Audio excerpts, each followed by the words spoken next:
Kasi ako naman, always been single. So, You were night and day. wala akong mas malayo kasi ako talaga sa parents ko, sa family ko. Yung ganun lang ang tao. Kaya, most of the time, she is my friends. Kaya, binavalue ko sila lagi. Kaya, Why does it have to be you? basta ganun.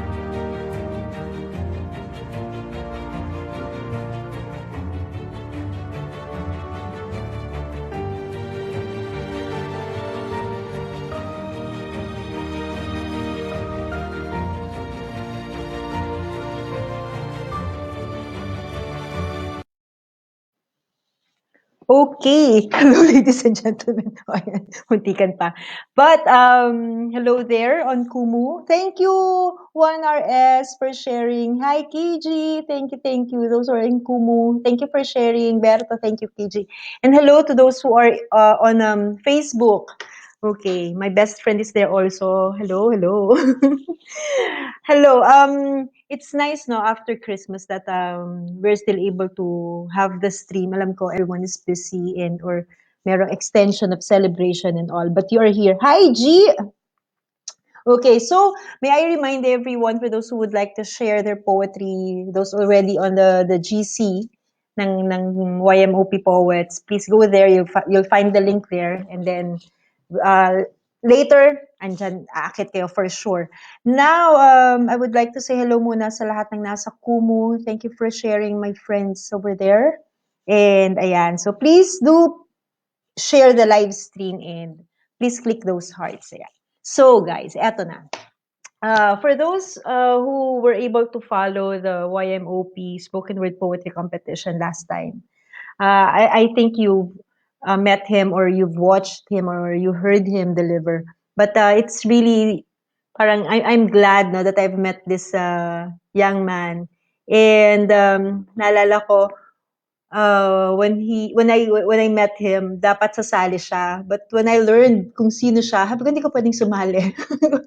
Nag-judge siya that time. So I took him as a judge. Now, kung bakit ko siya kinuhang mag-judge para sa aking season 1 YMOP spoken word poetry competition, maybe when I read his bio note, you will understand why.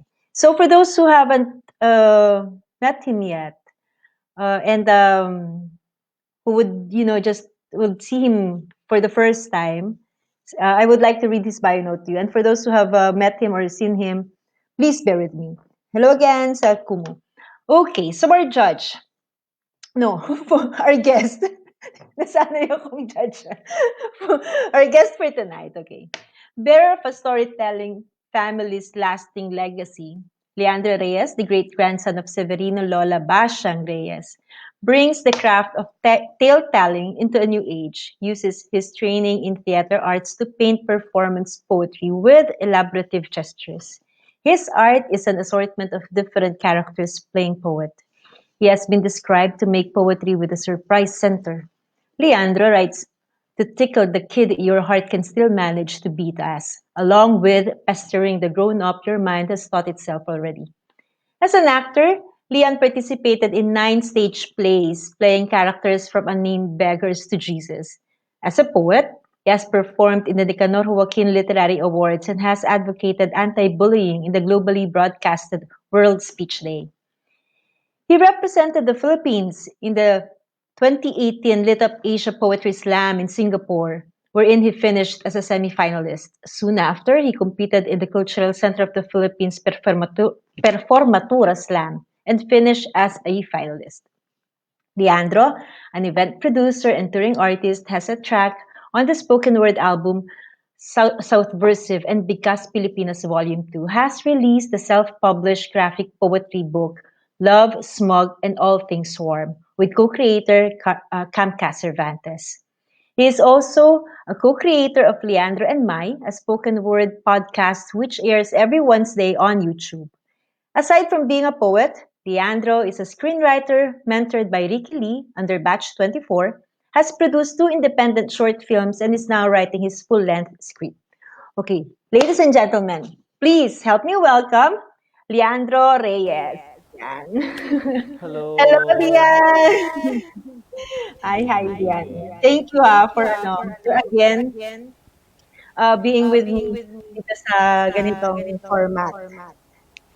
Thank you for having me again. No Ayan. problem. Ayan, Lian, I don't know if you have another gadget. If you are also on Kumu right now, I'm not sure. But we have here people, friends on Kumu who are there. So hello. TJ, hello.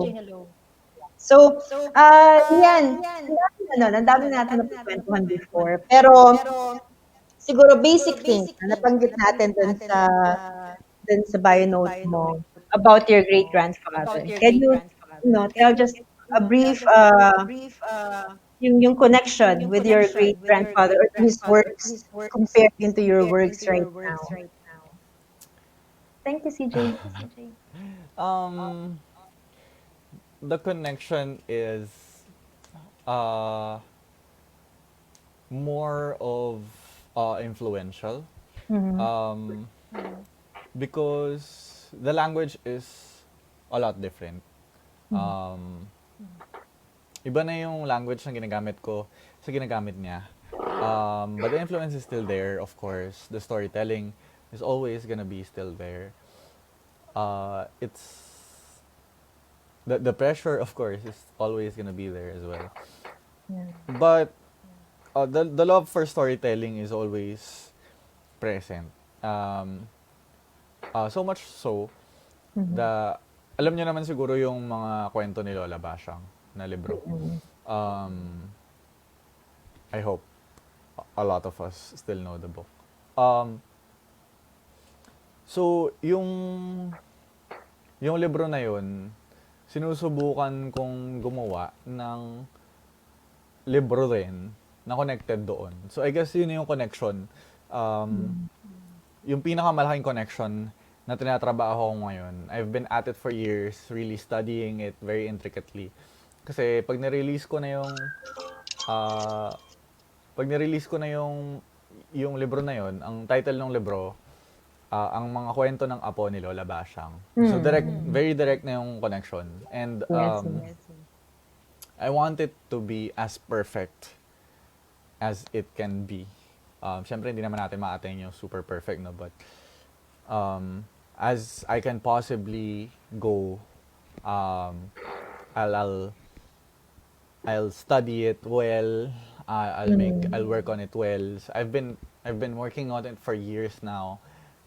So may mga habang tinatrabaho ko yung iba kong libro, it's always there on the side. Kasi nga I want to live up to the name kasi nga yung syempre imposible nang matakasan ko yung comparison. Parehas na yung title namin eh. So, Mm. yun, it's hard. I don't expect it even to be released in the next 2 years. So, I Yeah. want it to Who be knows? that. Malay mo naman, di ba? Well, yeah, minsan naman may mga bursts of Yes. inspiration and it gets you writing. Yes, it's good kasi siyempre natanong ko siya kasi alam ko na siguro paulit-ulit ko na natatanong sa'yo 'no, kasi of course ang lolo mo would always be there in our history na part of our culture, 'di ba? Parang walang bata I hope 'no, at this time, walang bata ang hindi nakakarinig sa Lola Basha, 'di ba? For sure, I para hope bang so too. alam mo 'yun, lalo na sa generation namin and maybe uh, few after us, kilalang-kilala si Lola Basyang.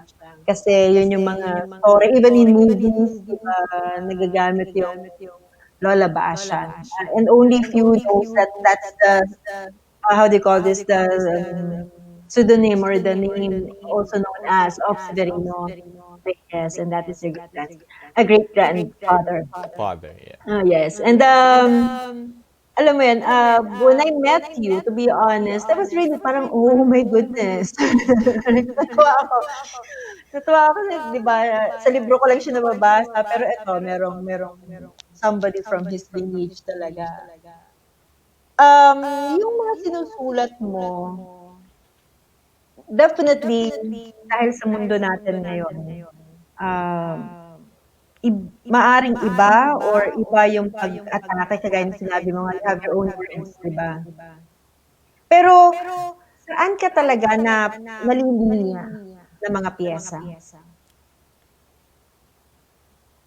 Oh, sorry, saan na ako nalilinya ng mga piyesa? Yun yung genre mo, yung talagang madalas sa hindi, yun yung tinatakbo ng piyesa mo, yung topic na natatackle mo.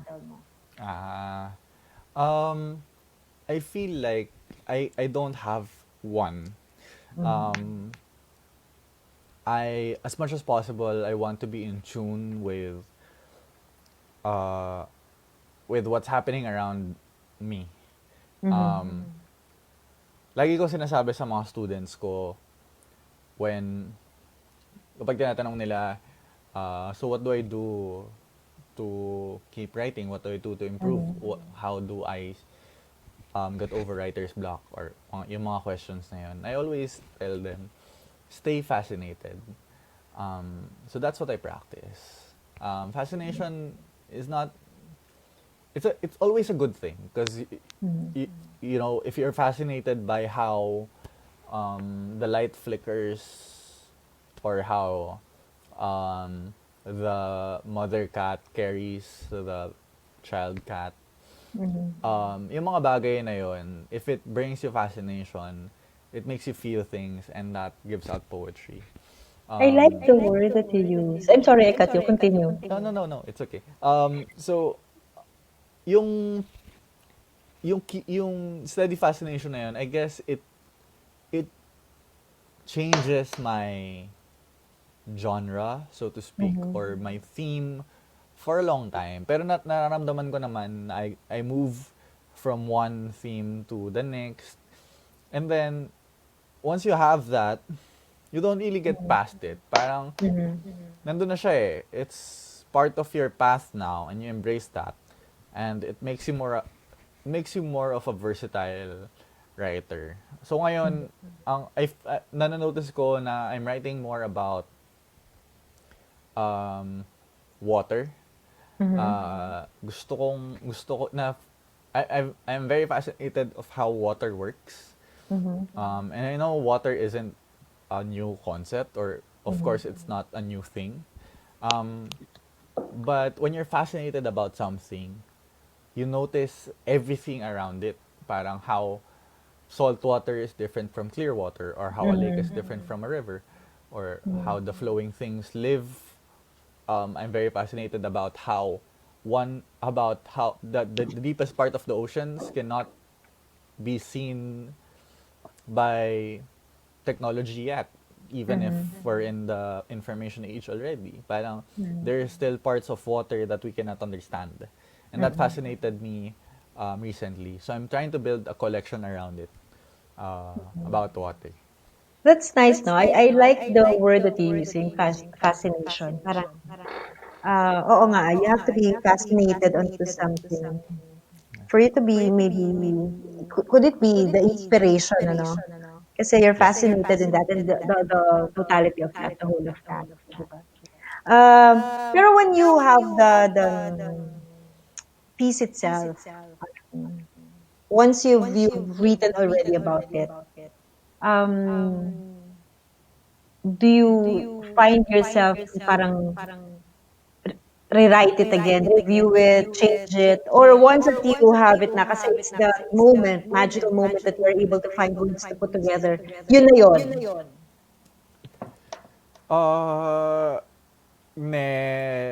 Yes and no. May mga panahon na when I write it, magic. Yun na yun. But hindi yun yung case lagi. And I think that's very important that you mentioned it, because a lot of writers out there wait for that moment.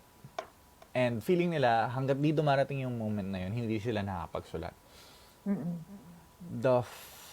The fact of the matter is, we're only humans, and as much as we want to stay inspired every day, that's practically impossible. The only thing we could will to do is to stay fascinated. So, babalik ka lang dun eh. So, ako naman, so pag natapos ko na yung pyesa ko, I make sure that my poem has, paano ba? It has two subjects. Kasi it's not a poem if it only talks about one thing. So, kapag may naturo na sa akin yung poem ko, I try to, kumbaga nakakabit na ako dun sa fascination na yun eh. So, ito na yung bagong fascination ko. And then, I try to explain it to myself. Doon din papasok yung first draft. So, sa usapang first draft, sabi ng isang mentor ko, si Ricky Lee, to never trust your first draft. Kasi, gandang-ganda ka sa first draft mo eh. Ang saya Raw mo words, nun, eh. Raw words kasi yun, eh, no? So, She thought about kapag it, first draft, just don't. There are certain exceptions na minsan, yun na talaga eh. Parang may eureka moment ka talaga na, ang ganda talaga eh. But, it's, 1 in 50 times that your first draft will be your last draft. So, just keep curious and keep fascinated. But, try to make, as much as possible, try to make sure that nakakabit na, nabuo na yung first draft bago niyong bitawan. Yung fascination niyo, yung curiosity, yung kate nung gusto niyong isulat, bago niyo siya i-let go. I-let go. Or Galing, set no? aside. I think that is the first tip. We're not yet asking for any tip, ha? I know si PJ nandiyan nanonood. And alam ko, nung time na meron tayong competition, it's PJ who is really very, how do you call that? Very diligent asking you about Yes. tips. PJ is there. Hi, Kenzo. Hi, Sir Upton. Hello, family. May echo ako. I don't know why. Bakit ako may echo? Kasi headset naman tayo pareho. Yes. Yeah, anyway, so ganun talaga. Ano ng technical guys. So, yeah, I'll try to mute and okay, mic test. Ganun pa rin. Anyways, okay, I hope you can hear us somehow clear and you could understand what we were saying all about. Merry Christmas also, Kenzo. Okay, so, syempre, bagsakan ko, Lian, alam mo naman, so MOP, hindi ka makakaligtas na hindi ka makakabigay ng mga pyesa. Hi, Riva, thank you for the Hi, Riva. Communiverse. Ayan. Hello, Riva. Ayan. So, ilan ang pinrepair? Di ba yun ang tanong ko? Hindi yung kung ano. Ilan ang pinrepair mo, Leandro Reyes? Ako naman, nandito lang naman ako sa laptop ko. So, di ko naman sinasabing unlimited yung mga pyesa ko. But, as much as you want to hear my poems, I'll be happy to share. Marami naman akong tula. I've been writing for forever. Yes. Marami Sige. naman. Ready na ba tayong makinig? Ready na kami makinig for sure. Ayan. Thank you, Riva. Press 1 naman dyan, yung mga nasa Kumu at ang nasa Facebook. Ready na ba kayo makinig kay Leandro sa kanyang mga pyesa? Riva, thank you, thank you. Nice to see you here.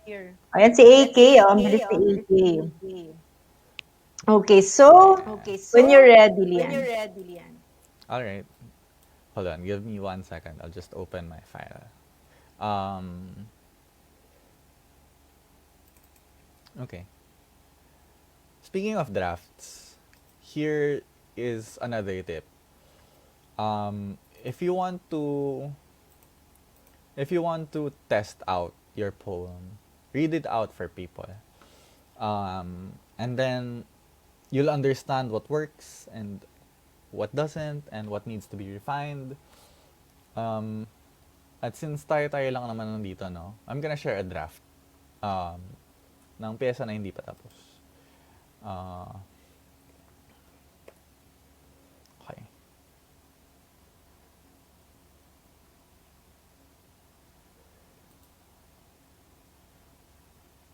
Ayan. Ang pamagat ng pyesang ito ay Puppy love. Okay. Puppy love is innocence, basking in wonder. Playful to be more constant than consistent. Puppy love is overwhelmingly warm and will not stop because you no longer have the energy. Puppy love is pure and kind. It is bred from doggone changing ideas. Puppy love is invincible, was invincible. Until reality shoved it into the pavement and turned it into a vigilant watchdog. Love is no longer carefree. It no longer is jumping into anything that looks tasty. Love is now watchful and protective. Love is no longer loving urgently. Love is no longer pure. It now has aggressive tendencies. Love will no longer roll into the mud, laugh out loud, and cheer about absolutely anything that looks shiny. Love will follow the conditioning that reality has taught it. Well, reality serves treats, sure, but love knows that it needs food to survive. So, before love, we think that life is necessary. Maybe that's why they call it such. And it follows what reality orders it to do in a heartbeat. And now knows how to attack. Love now shows its teeth to strangers until reality commands it to yield. Love no longer sleeps easy. Love is vigilant and would protect reality at all costs. This is why I ask you, friend, when you meet love, love will be evasive and defensive. Fight and flight are now more important than common play. But I assure you, love will be rewarding of your efforts, and you and love will promise a lot of things to each other, including running in the wind with the wind on your face. Love will remember how she was once innocent and she still knows how to be childlike. She will jump at plans you make together. Love will make a language that only love will speak a language that you are too far into humanity to understand, but love will show you that you are capable of wonderful ideas by just seeing a smile. Knowing that love still relies on food and shelter, but now love runs on laughter too. When you find love, remind her that there is more to this world, far greater than reality can provide. Yan. Puppy love. Ayun naman. Puppy love. Hoy, syempre, paliligtasin ba kita? Why the ano? Why the ano? Why the fascination? O ha? Sinabi mo yan kanina. You're fascinated into something for you to be able to create a piece. Why puppy love? Oh, kasi I'm a dog person. I really like dogs. And I was fascinated with how some dogs are aggressive and some dogs are, just friendly to literally everyone. And I would like to think that dogs are pure and innocent until, conditioned otherwise.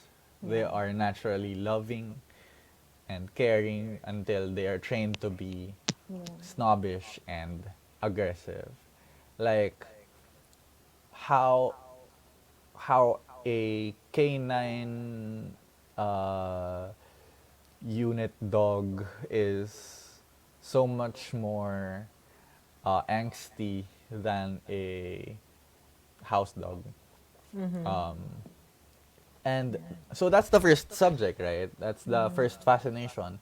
But again, if a poem talks about one thing, it's not a complete poem. So you turn it into something else. which is how I relate, how I see love, of how love initially is pure and innocent until reality commands or conditions it to be vigilant and watchful. And I mean, we live in a world where we need to be like that. But so papadating ka sa point na when you can let your guard down and you remember that you once hold this innocence. And yeah, I tried to explain how I see love with how I see dogs. That's what this poem is trying to do.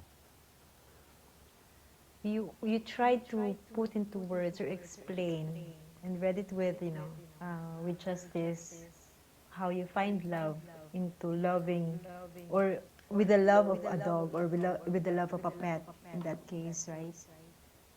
Can we say that? Kasi when you said that,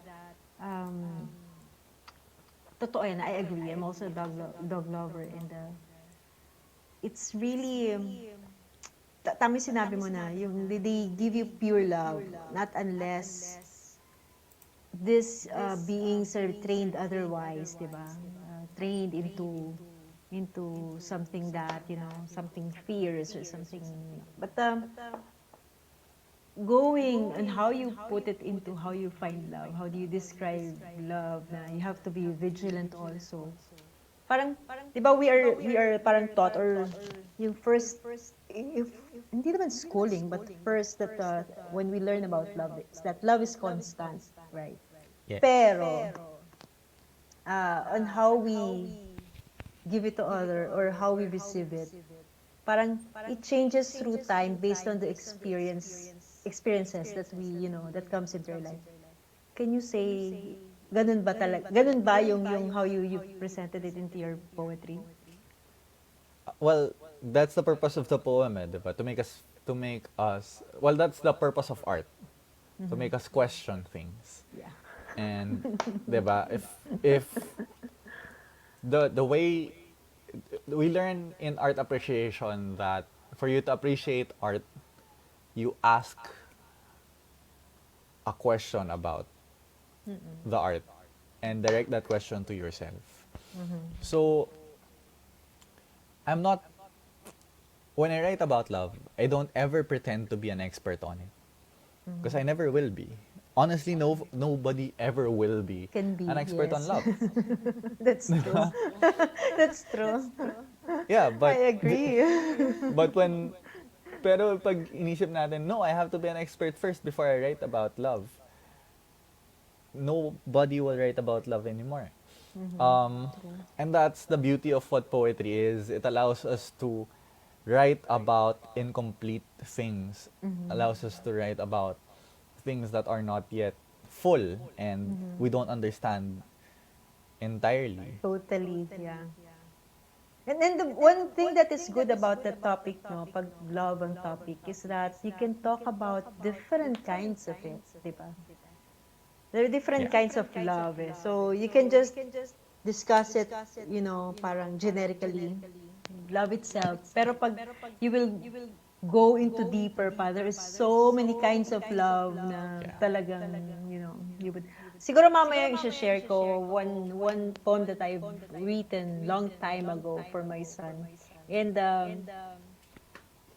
maybe the fascination, yung sinabi mo kanina. Kasi I'm really amazed yung sinabi mo yun. Parang na-validate. Oo nga, no? You have to be... sometimes when we were in school... No, hindi sometimes. When we were in school and we were obliged to submit, di ba? Sa creative writing class. Parang, di ba yung topic mo, you can really go, oh my goodness, yun yung una, no? Anong topic ko? Di ba? Hindi yung kung paano mo isusulat eh. Unang problema mo when you were a student is, ano ang topic ko?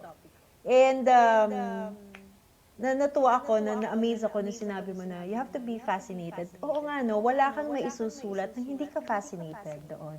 Diba? Parang, that's the first thing. And maybe maybe later, the one that I would be sharing is, yung fascination ko of, kind of love, na motherly love. And so, yun yung dinidiscuss natin ngayon na when we talk about love, yung sa'yo, it's nice, no? Oo nga, no, puppy love into real love.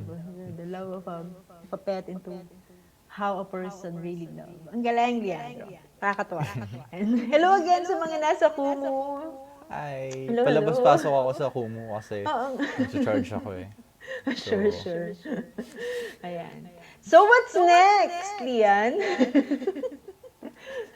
You mean a poem or? Yeah. Okay. Anything that you would like to share? Any piece that you have there? Sure. Sige, while I'm browsing, I'd like to build on the point you just made. Kasi 'di ba, isa sa mga nakaka-stuck ay, so anong topic ng susunod kong poem? This is a very comforting thought. Isipin nyo lang, lagi, na a poem is never about something. So, hindi nyo sasabihin yun. Hindi naman to politically wrong or correct, no? Pero, huwag nyo sasabihin na this poem is about a dog. Because a poem is never about anything. A poem is something in itself. So, it should stand alone and have living parts that make it you allow it life, that it's not about anything. So it's not about love, it's not about this or that. It is this. And the next thing you could do is just, it talks about this and it talks about love or it talks about that. And that just releases you from the pressure of thinking about what to write about. Okay. So, having that said, this Noted. this poem I wrote for Mother's Day. Not, siguro, matagal-tagal na rin, mga 4 years ago. Ang pamagat ng pyesang ito ay isa. And this poem uses a poetic device that is very commonly used in today's spoken word poems. So, let's talk about that later. Para if you're interested in learning about that, we can talk about that. Okay. Isa. Siyam na buwan ng lilim sa mundong hinahanda mong pasukin ko. Binuhat mo ako ng buong pag-iingat at pagpapahalaga.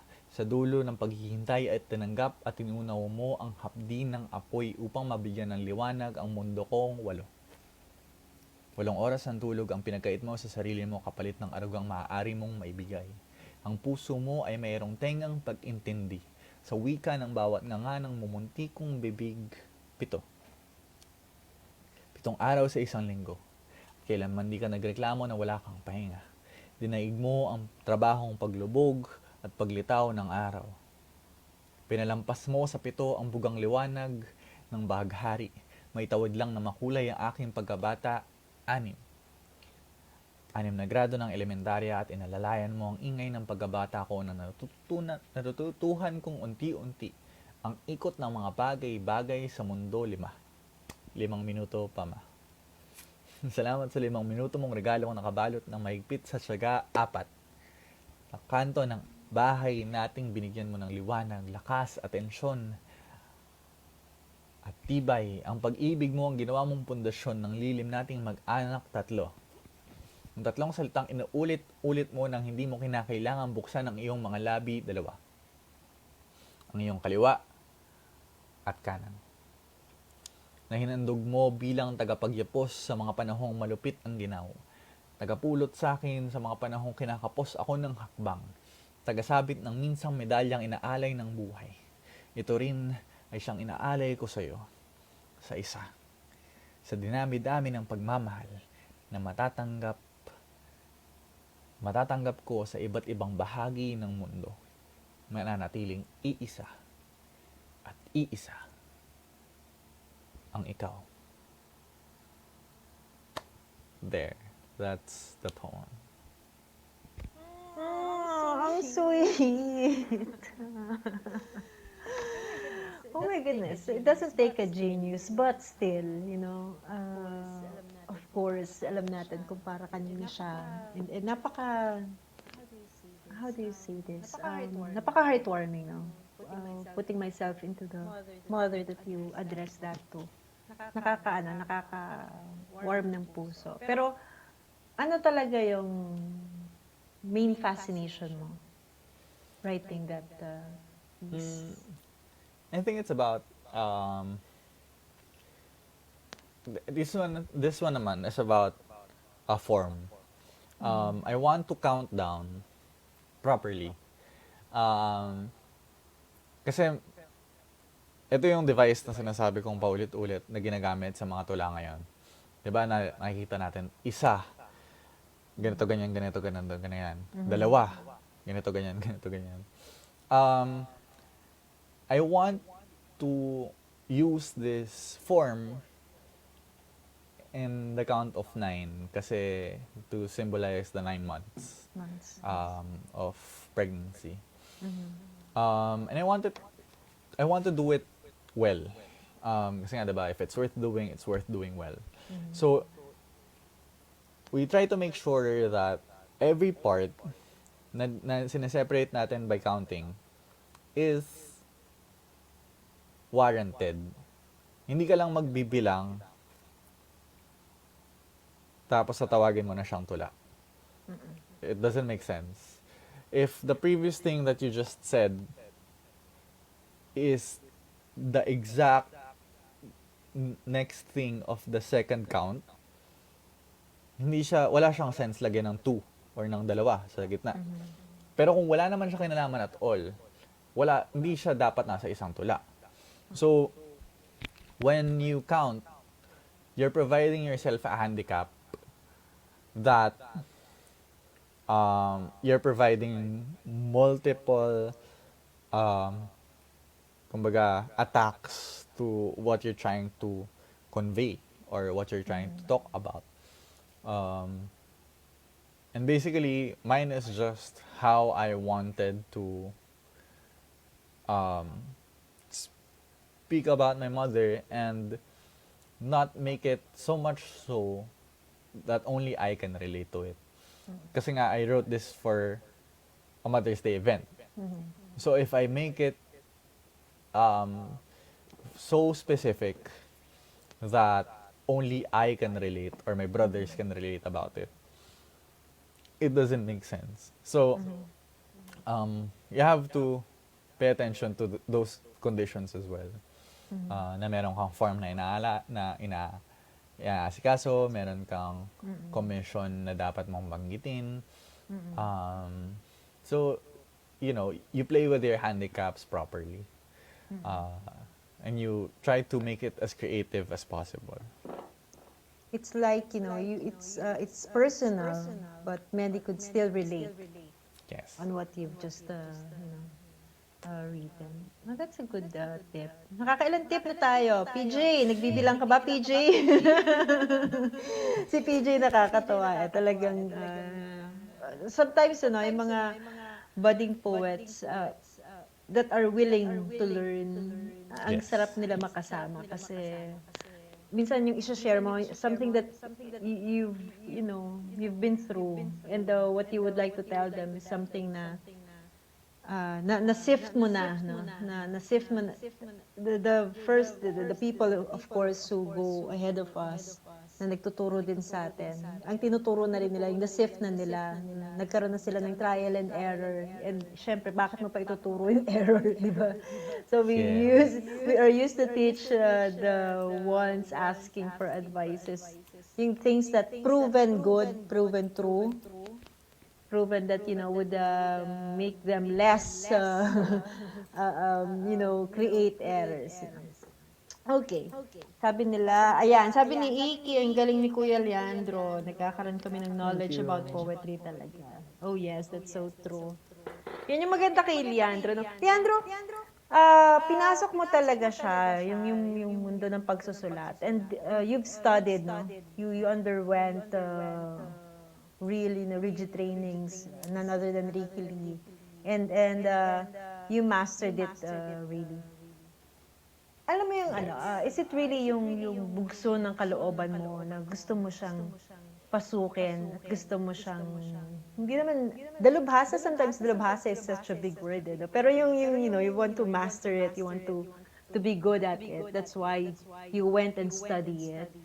Bugso ba siya ng damdamin talaga na gusto mo siyang gawin? Or it's just, you know, something that, sabi mo nga kanina, yung bang, if it is doable, then do it good. Yeah. If it's worth doing, it's worth doing well. So, hindi siya bugso kasi hindi yan consistent eh. Again, hindi consistent ang inspiration. So if you're looking for inspiration constantly and you're not finding it, maybe you're doing the wrong approach. Kasi marami namang nakapagsulat na, I'm looking for inspiration and then I see it. And then you write. If that works for you, the great, keep doing it. But if it doesn't work for you, it just means that it's not your method. So look for another method.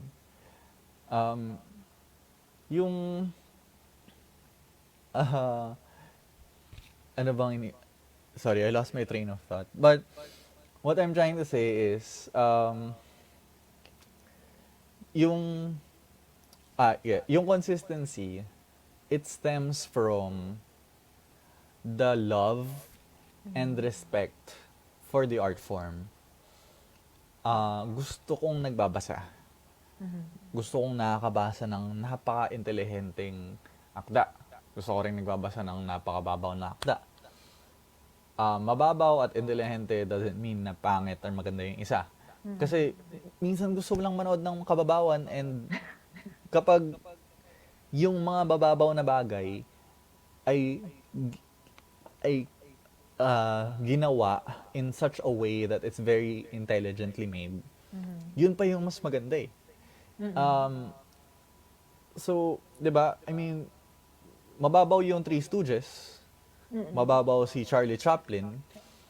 Pero sobrang brilliant. So what I'm trying to say here is, all you have to do if you want to succeed in being a better artist is to love and respect your art. Kasi dun na lahat mangyayari. Yung training isn't fun. Sometimes reading isn't fun. But dun ka gagaling eh.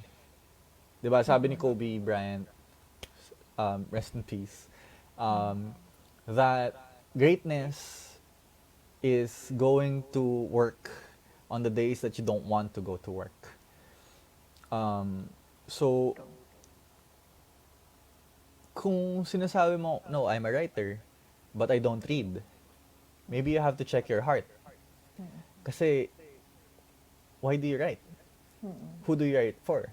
You write for the people who love to read. And if you're not that, maybe you're in the wrong path. Your heart is in the wrong place.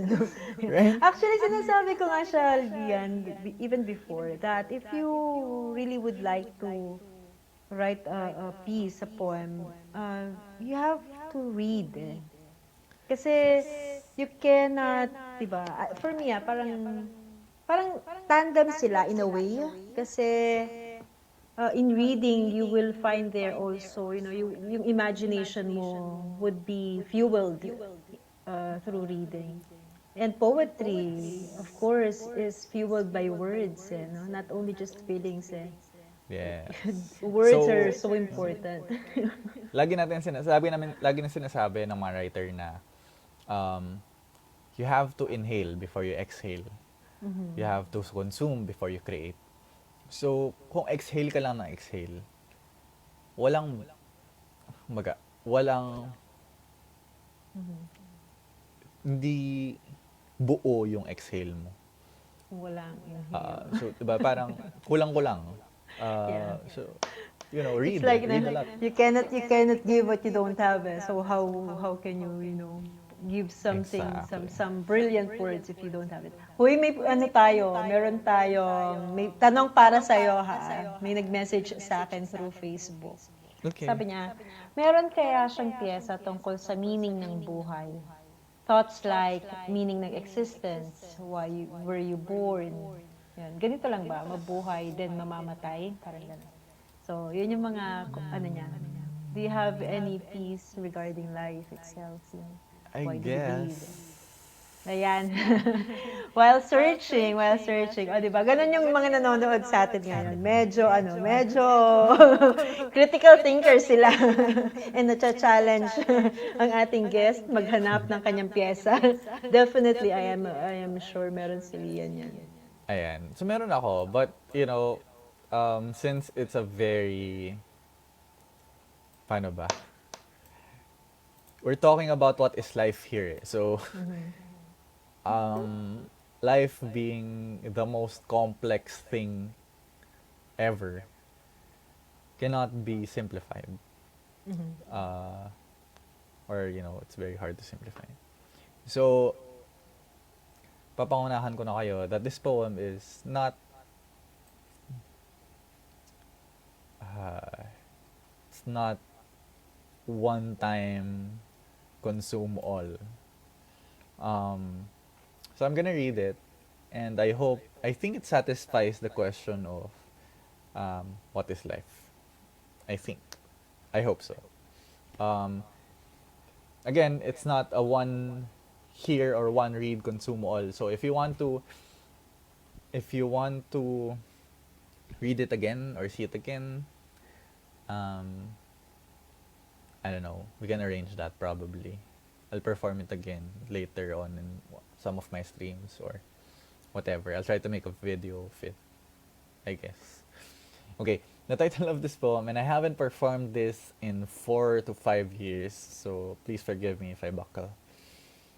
I performed this in a competition in 2015, 16. And the title of this poem is Infinity, Define, Infinity, Define.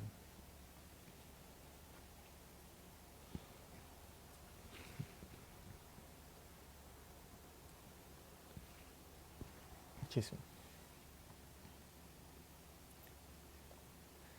Just another night, and I'm staring at the moon, and I asked it, what is infinity? No answer. I decided to ask the dictionary instead. It said, infinity is the limitless and endless space, extent, or size impossible to measure and or calculate. Ironically, the definition felt too limited and way below endless. It was then when I tried to define infinity before asking again. Infinity is when all 5 senses go to overdrive. It's the endlessness of the wonderland your eyelids provide. When your skin feels the scent of the breeze. When you hear everything there is to hear, but your mind refuses to let enter. It's when you feel everything is meaningful and meaningless at the exact same time. It's understanding how your feet can't leave the ground, but you know that you can fly. So I asked again, Judge, what is infinity, Your Honor? She said, too vague. I nodded in response and saying, I vaguely agree. But I don't think it's exactly vague. I think infinity is diving into the vague and understanding it for a moment, a very brief one. It's when you appreciate the floating cloud of what isn't happening in the sky of what is.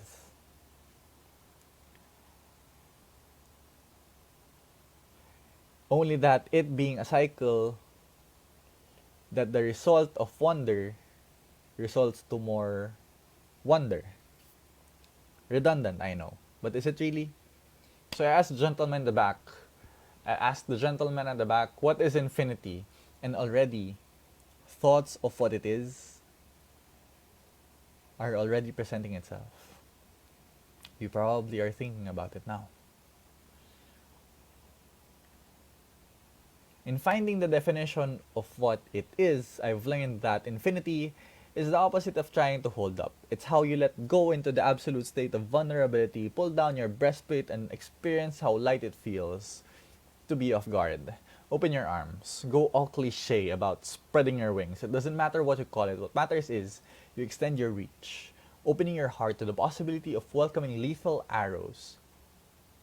And you just hope that they hit you where it doesn't kill you. Because you don't want to die, you just want to feel and bask in the freedom that infinity supplies. It was then when I asked the kid who skipped on rooftops while wearing green skin-tight leggings and a smirk built by 1 part clever, 2 parts amity. Tell me, lost boy, what is infinity? Rapidly he said, infinity is when you lose track of where you're going, choosing to believe nothing is complete and completeness is nothing. When you choose to let your vision fail so you can see more. It's when existence goes from being the highest phenomena to being the most basic. It's when your perception is only a pigment of reality. In a flick of your imagination, the universe might be brought down upon choice, but also brought up or brought higher. It's when your mind goes into an eternal high where things are blurred, but it makes perfect sense. Infinity, my dear sir, is what fairy dust is made of. By this, I've learned that infinity is inevitable, but at some point, it doesn't mean you can't deny it. You have to take constant pauses to break away from the literal, because infinity is always gonna be an option. And when you're high with it, you start to hate explanations introducing themselves with the fact of the matter is, because it takes you beyond this. In a short moment, the facts don't matter, and the thoughts that matter are not necessarily facts. Preferably, not facts. Understand, friend, that infinity is an option, and I can only invite you to invite yourself into it. By this point, you might have heard the words I have said and disagree, but in a brief moment, you understood what it is in your own terms, in your own words. We have built not only the definition of infinity, but also felt it all together.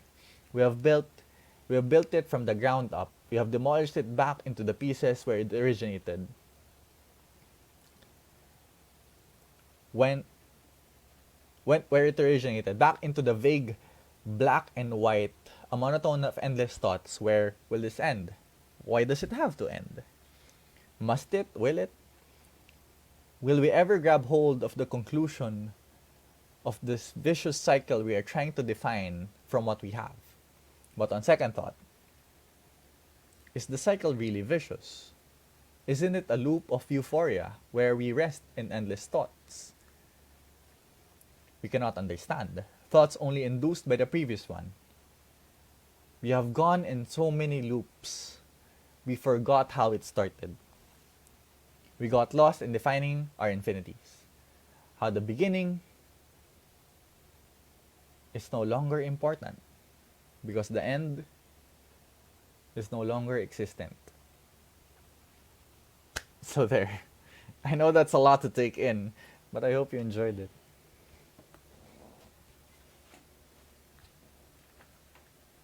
Ayun. Wala pala ako sa stream.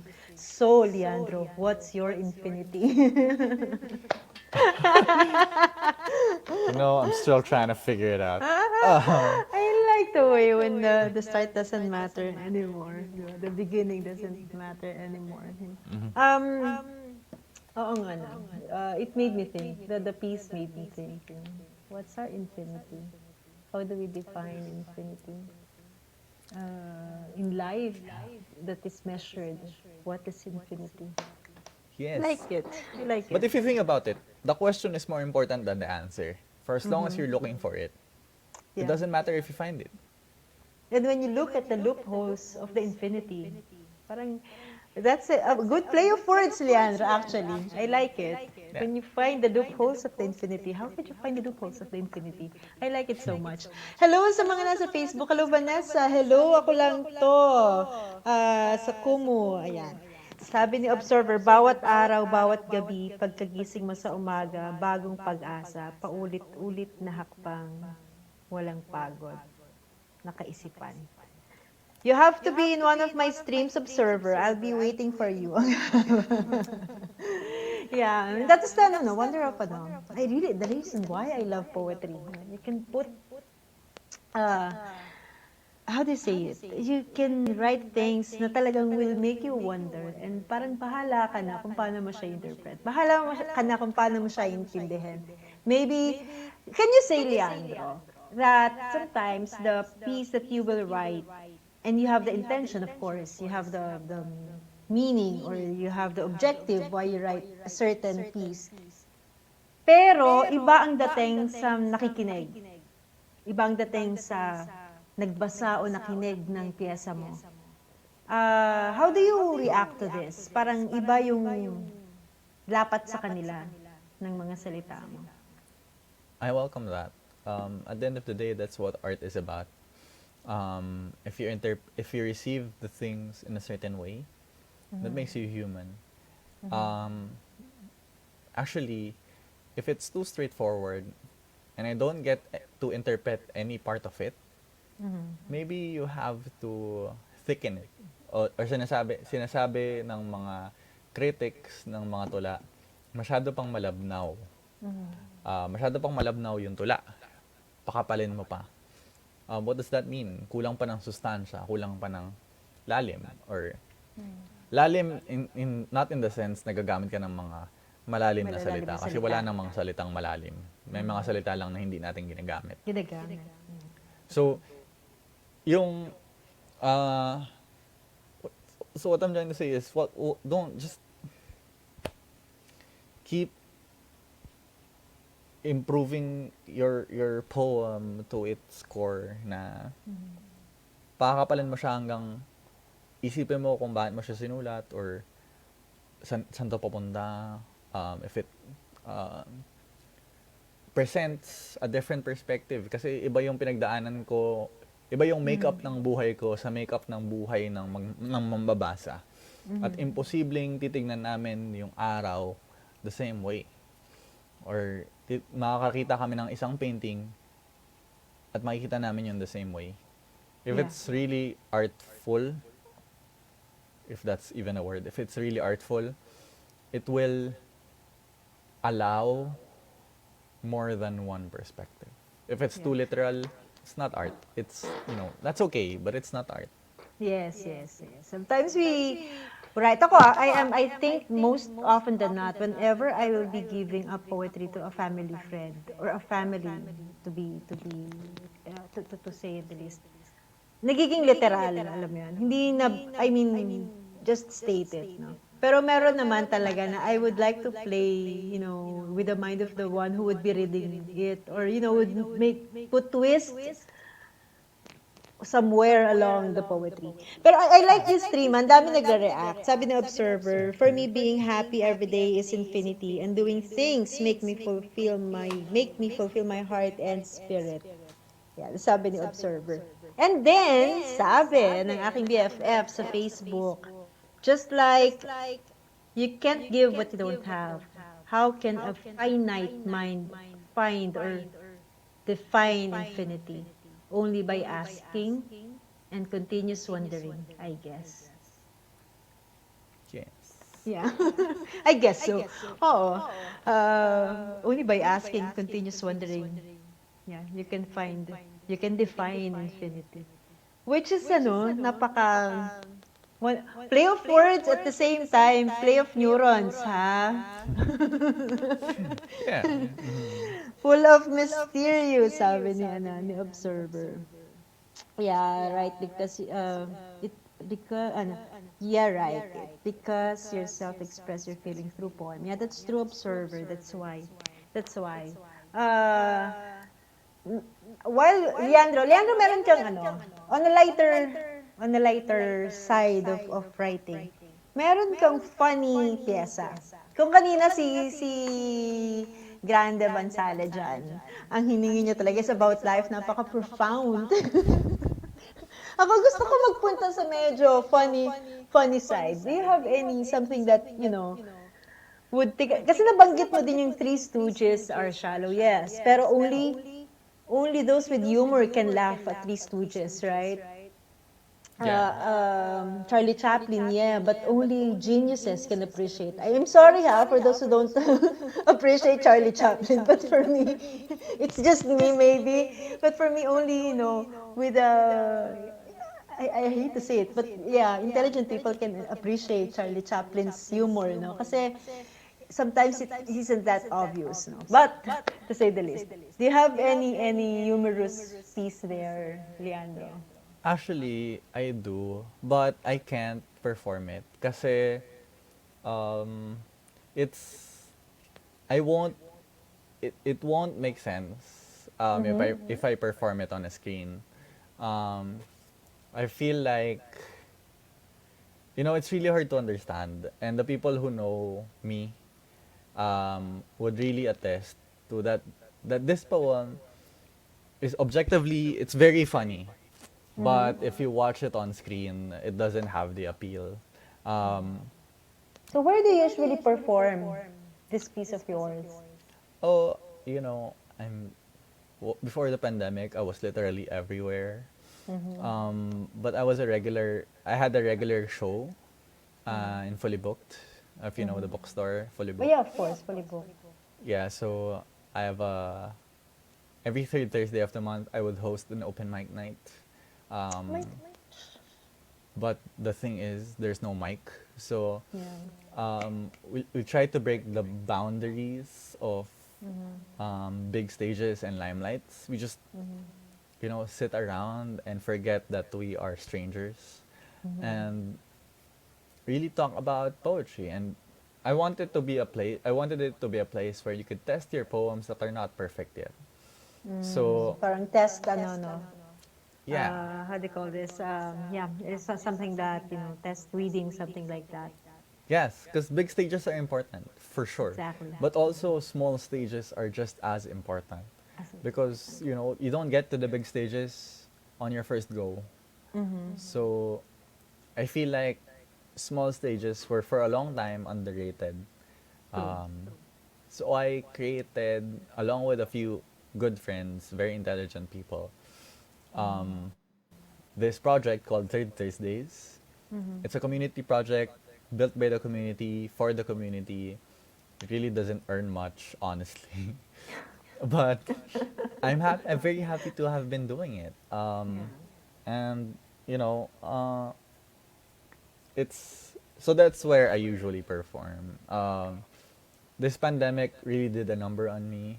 I lost as a freelance writer. I lost a lot of my income. I went, not to be sub story ish about it, but since a lot of writers are watching, I want you to realize that being a writer isn't all rainbows and butterflies and unicorns. It's hard work and a lot of crying. Um, True. especially if you're, I mean, I don't mean to be a little bit political about it, but especially if you're in the Philippines where art is very, very undervalued. Um, but it's still a valid goal. It's still a valid dream. You still chase for it, but it's still, it's crucial. It's gruesome. Kaya sinasabi ko earlier, you have to love and respect it, because if you don't have the love and respect for your art, you'll burn out. Trust me, you will burn out. True. this year it's been crazy. I was supposed to be um, great this year. I had releases, I had tours, I had a kaka-regular lang ng gig namin sa fully booked. Everything was going great. And then everything went crashing and burning all in an instant. And I know this is not a purely writer problem because it happened all over. Um, but I'm telling you that as a writer, as a aspiring writer, you have to be accepting of this situation of what a writer's life is. Yeah, true. Before meron ka ulit question, no? From somebody sa Sure, sure. Facebook. Before that, and before we discuss yung sa 2020 of what happened, when you were saying about yung artist, this kind of art actually is not as, as fab as singing, di ba? Or maybe after that, after singing is dancing. No? The reason why it's also very hard sa Kumu tayo, nag-start ng YMOP, no, before I discovered that I could do simultaneous streaming on Facebook and on Kumu. But kahit sa Kumu, yung sa poetry talaga, it's so hard to sustain. No? You really have to have the heart doing so. So there would come a time that I would be streaming that, only the regulars would be passing by and would be sharing, pieces. But, if you really have the heart into something, you won't just give up, no? So, that's it. And, yeah, agree sabi ni AK. Kanina may sinabi rin dito, going back, sa lahat ng sinabi mo, nag-agree si AK saka si Padlas Bargra. Tama ba yun? I'm sorry if I've said it not right. Ayan. Hello sa nasa Kumu. Now, yung 2020, that's true. Hindi nag-iisa. We should also supposedly had the show here in Italy. Meron dapat din kaming show here pero hindi rin natuloy. There's so many things that are so great planned for 2020, but 2020 has its own plan. No? So, definitely. So true. Apektado tayong lahat. And, eto may tatanong ako sa iyo, pero about 2020, mamaya na lang. Ito munang tinanong. Sure. By the way, Mr. Bansale, yung sinabi niya na, the poetry session sa fully book, sana pag umuwi ako, meron na siya ulit. Because that would be a must na puntahan natin. Okay, eto sabi niya.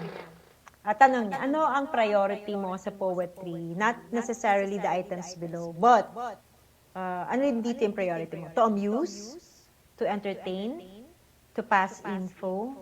Or to give wisdom?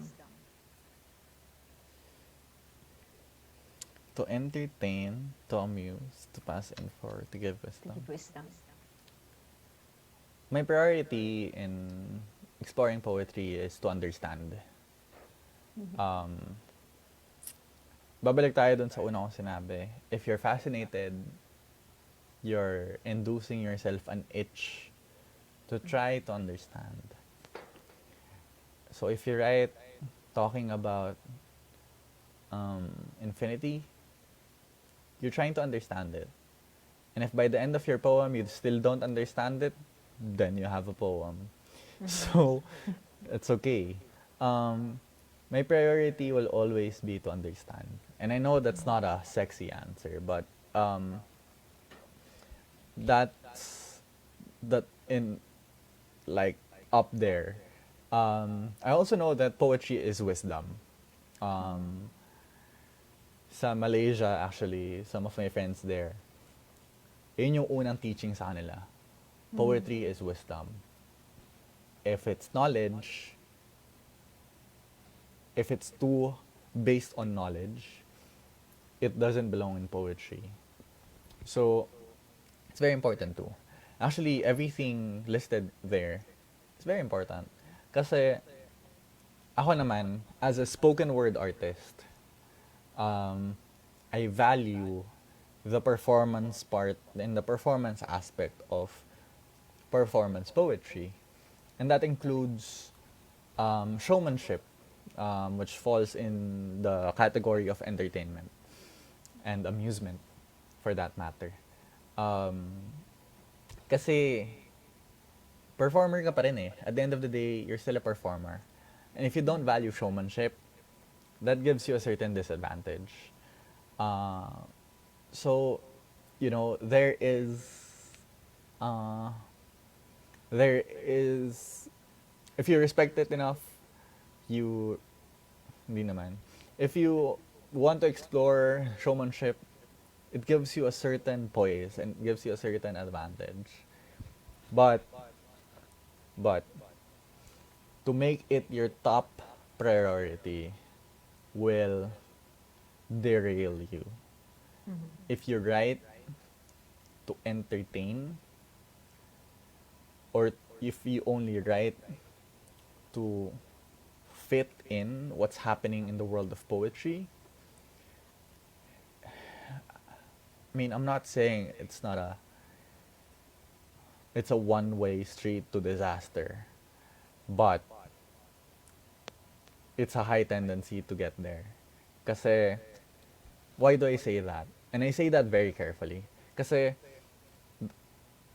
if your main purpose is to entertain, that means that you're putting the public's perception of what your art is before your own. And for me, that's an inverted process. Maraming ibang paraan na ganun yung ginagawa. But I think that's not poetry. Kasi in comedy, I think that's how you want to do it, right? I think in commercials and in ads, that's how you want to do it. But in poetry, at least in my own belief system, it has to be from you first. You want to be able to understand poetry first and what you're trying to explain and explore before you try to relate it to others. For what it's worth, if it holds a certain kind of truth or a certain level of truth, it will always be relatable. Because at the end of the day, we're all humans and we share, the same gene pool. Yeah. Yeah. It's not, I like it. It's not the other way around. It's from you to them. Speaking of that, I remember, Leandro, when we were discussing about how we will be judging the YMOP spoken word poetry competition. Napansin ko, I'm proud of the top 6 in the sense that may sarili-sarili silang paraan. Yung nag-top 6, ako, personally, wala akong nakitaan ng, how do you call this, karakter ng isang sikat na manunula na napapanood ko sa YouTube.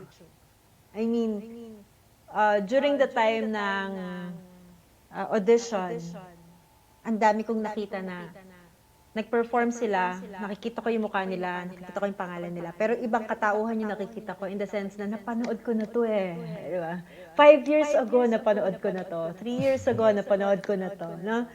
And I'm glad dun sa top 6 natin, may kanya-kanya silang character na kanila, if I could say. Diba? And I think that is what we kept on reiterating. No? Have your own, the character that you would like, a poet to be. I mean, diba? Kung may idea ka, kung meron kang inspiration from someone na talagang hinahangaan, why not? But still, pag nag-deliver ka, it should be you.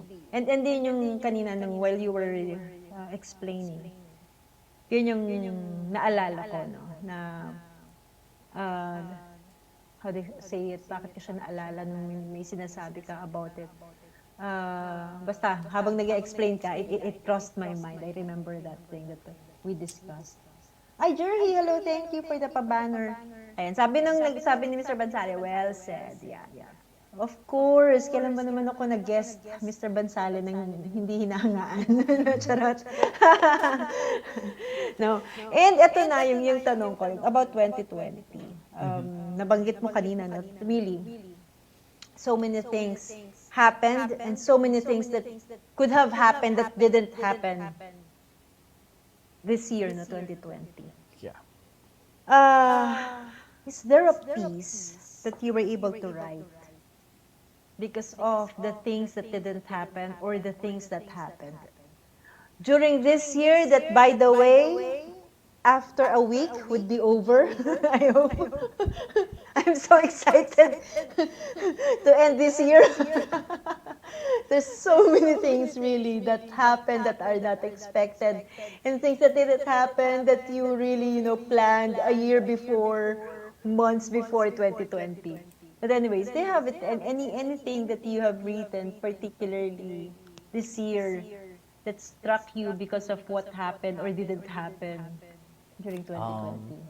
Not directly, but I have been writing since the pandemic, as I'm sure a lot of writers are, because obviously it gave us a lot of intense feelings. But sige, I'll just read it first, and then Okay.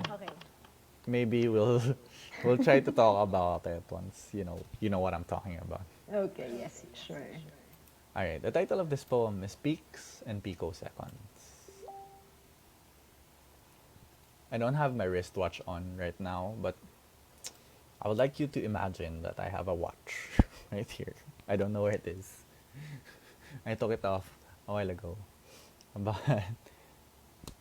just imagine I have a wristwatch right there. Peaks and picoseconds. Alright, hold on. Sorry, I opened the wrong file. Give me a quick moment. So it talks about time. And you know how we ponder a lot about time. It's a very fickle thing. That is I love that, ha? After love time. Things that are really very hard to measure, Leandro. yeah. You don't dare to. Yeah, don't Measure. dare to. Okay. All right. Okay. So I hope this is okay. I'm reading a previous version because I can't find the final version. But I hope this is okay. Peaks and picoseconds, aka 12 midnight, aka the bliss of unimportance.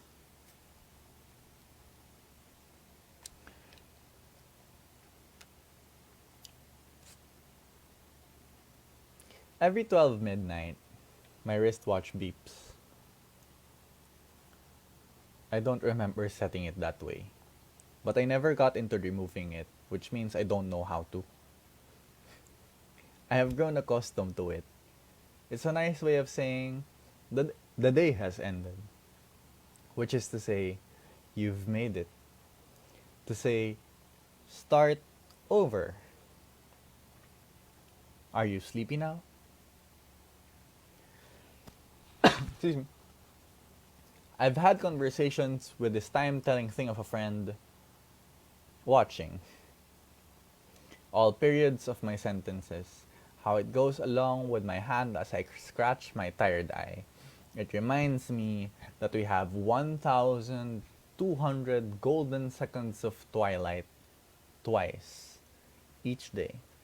This is when the birds stop singing and the poets pretend to know what they're doing. A moment, according to scholars, lasts for 90 seconds of questions and observations and statements and wasting and leaning into the next minute until we reach the point of the daily beeping. And then everything continues, but changes in frame. According to scholars, we have been given 960 moments every day to make one or two worth bringing into memory. Have I learned today? Is the water getting cleaner? Is the grass on that oh so glorious other side getting greener? I don't hope to get there anymore. I'm just happy to hope that there is still green grass somewhere out there. When my wristwatch beeps, I click the button that stops the panic right away. With that, I feel the weight of another day signaled by my hands. Which is to say, you must carry on again. But first, sleep. Try your best to dream of flowers dancing on soil instead of decorated porcelain. The truth is, I don't even know what greener grass actually looks like. It must be watered. It must be watered by the sweat from the stars trying to keep us wishing. I can only assume. I wake each morning knowing that the brightness of the sun can never stop the stars from existing. Which is to say, my wristwatch will beep again tonight. With or without my notice. Thank you. That speaks in picoseconds. Ayan. Okay. Ninanamnam ko siya actually. Ninanamnam ko siya actually. How really, ang hirap explain bakit ganon. Iba yung dating niya sa akin is, oo nga, I mean, I can't agree more. You cannot really hold time. I mean, when time comes and it would know, though it's work, then Yeah. you can't It do talks anything about it. it talks about kasi one time I had a conversation with a friend. And I was very down that day. And I said, kasi it was about 2020. About how, just to give you context, this is what happened to me.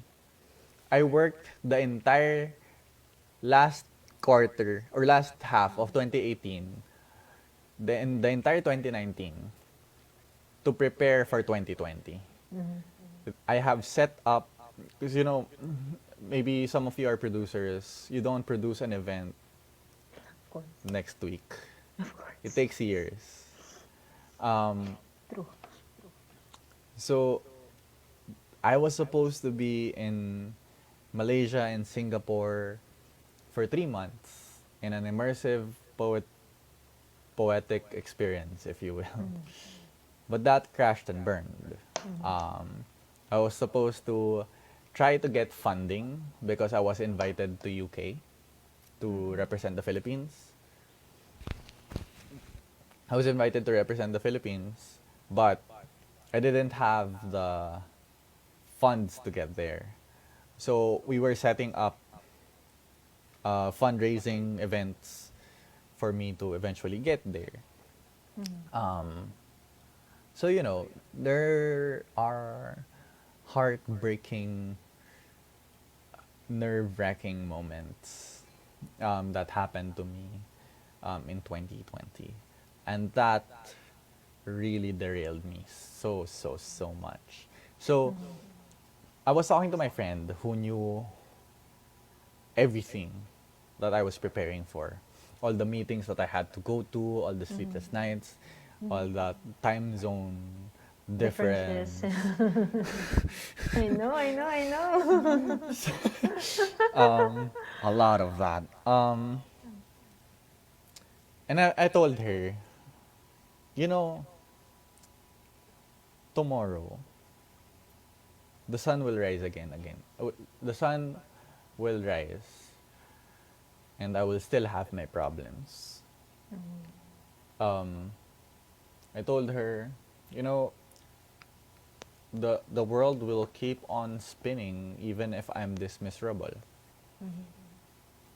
Walang pagtigil yung hindi mag-a-adjust yung mundo dahil sobrang miserable ko ngayon. True. And in a weird sense, that made me feel comfortable na kasi siguro nung una, I was saying, come on, 2020, cut me some slack. Kahit konti lang. But, sa dulo, na-realize ko that when the world didn't cut me any slack, I felt more comforted that I am just a speck.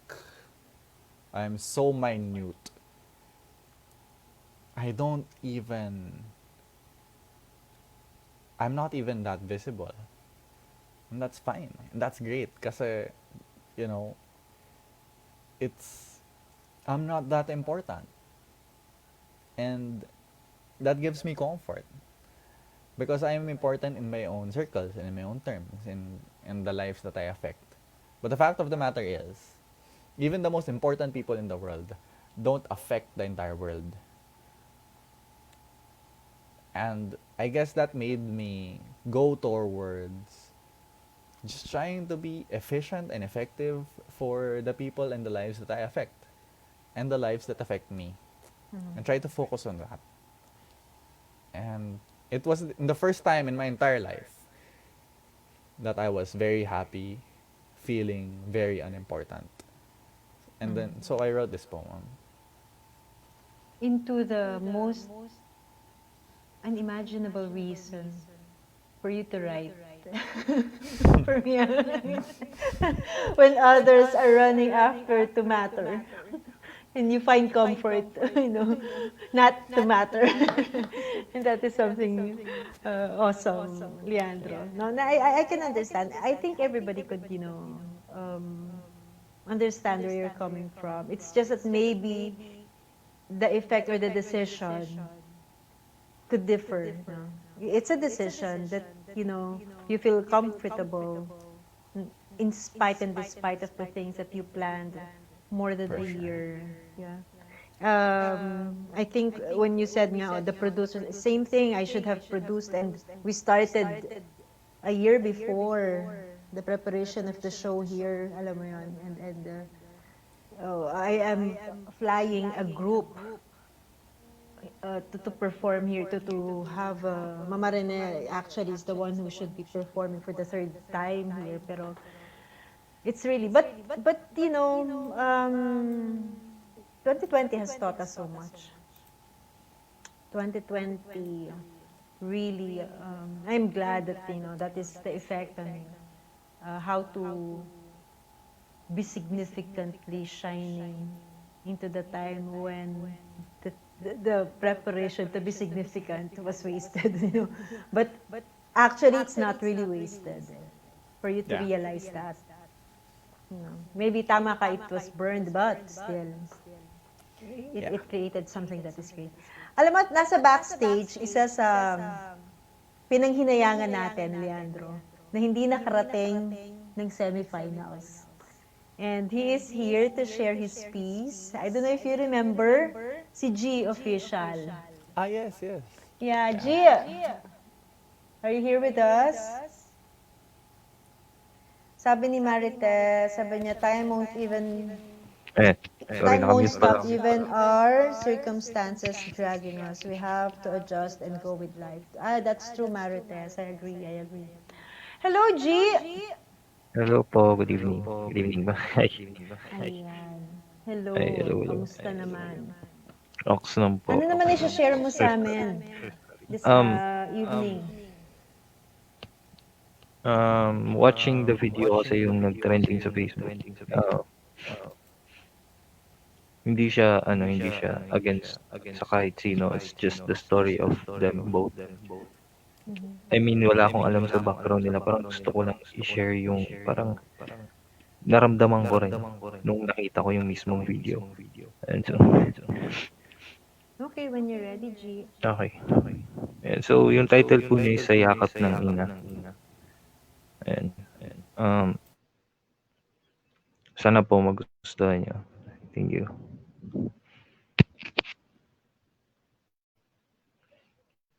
Mm.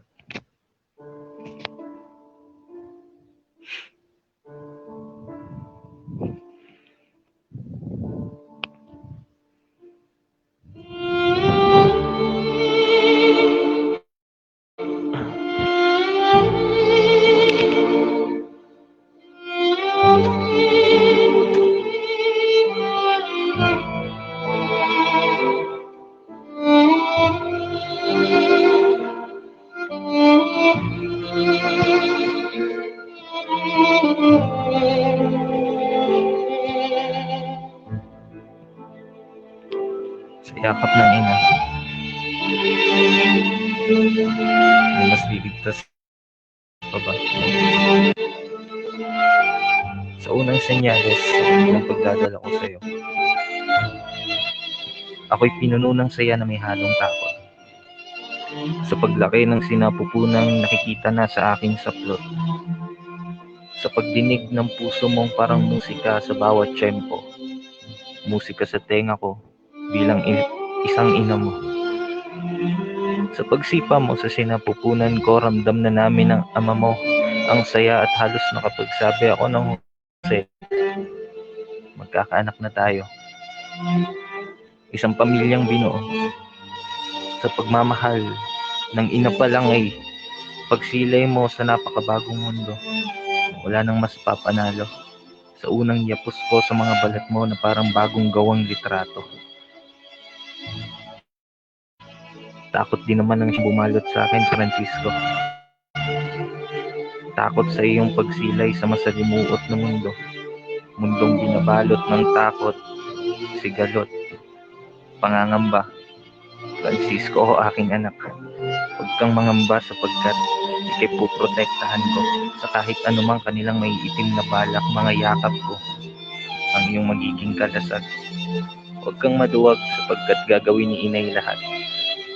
Mananatili ka lamang ligtas, kaya sige mabuhay ka anak, dahil ang mundo natin ay malawak. Buksan mo ang mga pakpak at ikay magsimulang humayo. Abutin mo ang mga tala sapagkat para sa amin isa kang gantimpalang ibinigay ni Bathala.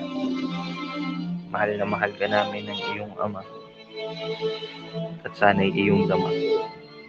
Pero bakit ganun, Francisco? Ba't parang binalot ng kadiliman ng paligid ko, anak ko, sabay yakap sa mga bewang mo sa edad na 25? Ba't parang kinalaban tayo ng mundo sa mga yakap ko, halika dito. Hindi kita pakakawalan sa kadilimang ito, huwag kang matakot. Nandito si mama sa likod mo kagaya ng mga unang paghakbang mo. Huwag nang lumuha ang mga mata, mahal kong Francisco, dahil handa ako.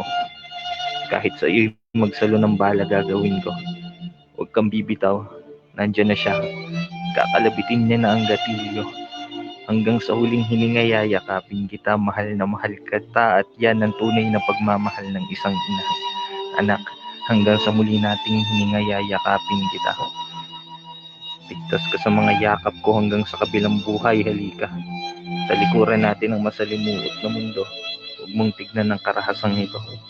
Sumandal ka sa nanay, ipikit ng mga mata mo. Matatapos din lahat ng ito, nakakatawa lang. 9 na buwan kitang dinala sa sinapupunan ko.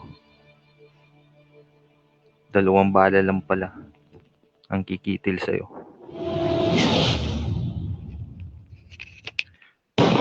Thank you.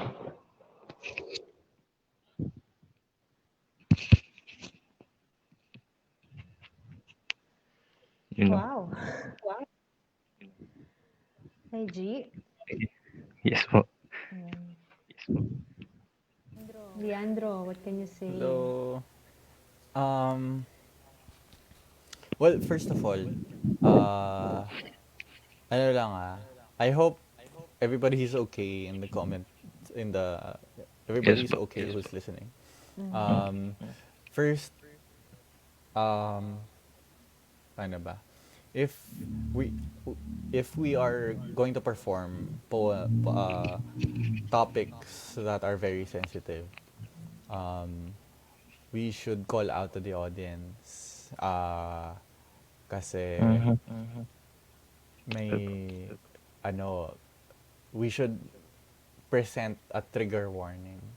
Um, we should be Oh responsible yeah. to our readers and our listeners, um, especially if we're gonna use very uh, stimulating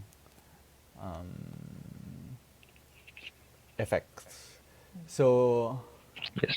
Yes. but that's okay.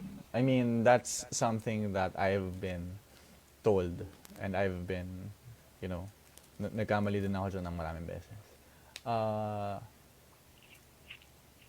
it's really nice that you try to go into writing uh, in the persona of another person. Um, that's very brave and bold. And I like how a lot of your statements are um,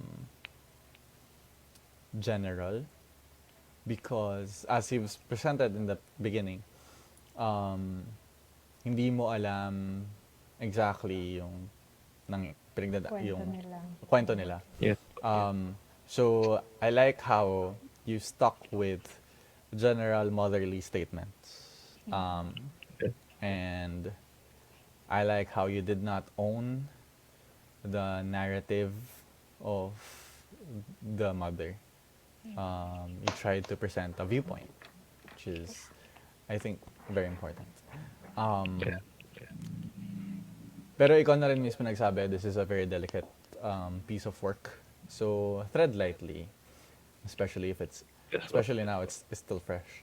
And I know, and you know, alam mo naman ako, alam mo naman si Mommy. We always give you feedback for improvement, never to Yeah. bring I know. down. Yeah. I respect you enough um, to share you these things because I know you wouldn't take it against me. Yes, ma'am. Yes, ma'am. Excellent. So yun lang. Just be careful, tread lightly. Tapos, Yes. ang tip ko sa'yo dyan, if you're representing a person, kasi ako, I also was tasked to speak on behalf of the Blaan tribe. I was tasked to speak on behalf of the Blaan tribe kasi ipinaglalaban nila yung bundok nila at tinetreaten na giba, tapyasin yung bundok para makuha yung ginto sa ilalim. Pero, hindi naman ako Blaan. So, sabi ko, I need to speak to the Blaan to make sure that what I'm saying will not misrepresent them. Kasi, storya nila yun eh. Hindi dapat ako yung nasa unahan. Dapat sila. Dapat forerunner lang ako. And again, ngayon, I feel you because I think it's very brave of you to do this. So, yung preparations for things like this are very, very, very difficult. I was given a project nitong July to write a poem about human trafficking. Yes, po. Hindi naman ako victim of human trafficking. But nakita ko yung importance ng pagsusulat about it. So, instead of saying no, I did intensive research. As in, grabe. Kasi the last thing we want to do is to overtake the owner of the story. So, as storytellers, we have to enrich, not to overtake. We are telling their story, not our own.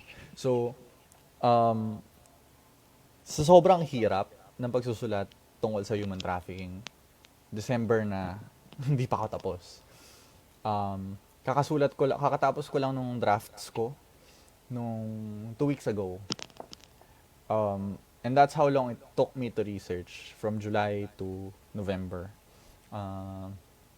Because honestly, I really didn't know a lot about human trafficking. And I feel really bad about that now that I know a lot about it.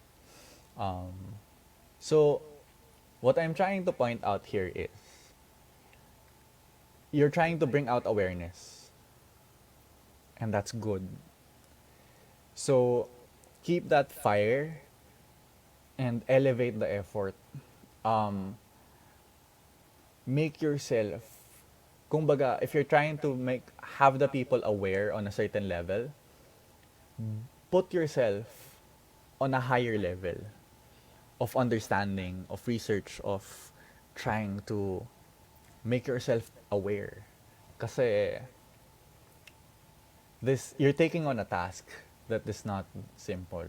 So you're elevating a language that will connect to a lot of people, which is what poetry is.